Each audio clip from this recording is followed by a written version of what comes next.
നമസ്കാരം, ഞാൻ സോന സാജു. പാലക്കാട് അഹല്യ ഡയബറ്റീസ് ഹോസ്പിറ്റലിലെ ഡയറ്റീഷ്യനാണ്. സെപ്റ്റംബർ 1 മുതൽ 7 വരെ നാഷണൽ ന്യൂട്രീഷണൽ വീക്ക് അഥവാ ദേശീയ പോഷകാഹാര വാരമായി ആചരിക്കുന്നു. ഈ വാരത്തിൻ്റെ പ്രധാന ഉദ്ദേശം സമൂഹത്തിലേക്ക് പോഷകാഹാരത്തിൻ്റെ ആവശ്യകത എത്തിക്കുക എന്നതാണ്.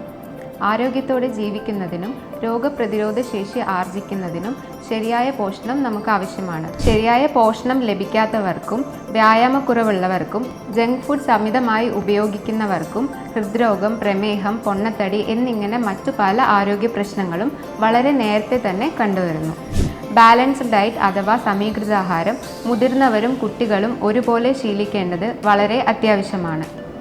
എല്ലാ പോഷകങ്ങൾ അടങ്ങിയ ഒരു ഭക്ഷണവുമില്ല, അതുപോലെ ഒരു പോഷണവുമില്ലാത്ത ഒരു ഭക്ഷണവുമില്ല.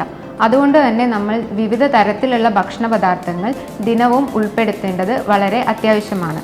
സാധാരണയായി നമ്മൾ കഴിച്ചു വരുന്ന പയറിനങ്ങൾ, പച്ചക്കറികൾ, ധാന്യങ്ങൾ, മത്സ്യം, മാംസം, മുട്ട, പാല്, നട്ട്സ് എന്നിവയിൽ നിന്നാണ് നമുക്ക് ശരീരത്തിന് ആവശ്യമായിട്ടുള്ള പോഷണങ്ങൾ ലഭിക്കുന്നത്.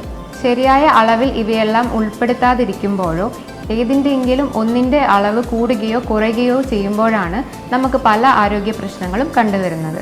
ഇത്തരത്തിൽ ശരിയായ അളവിൽ എല്ലാ ഭക്ഷണ പദാർത്ഥങ്ങളും ഉൾപ്പെടുത്തുന്നവർക്കും ശരിയായ വ്യായാമശീലം ശീലിക്കുന്നവർക്കും രോഗപ്രതിരോധ ശേഷിയും ആരോഗ്യവും കൂടുതലായി കാണുന്നു.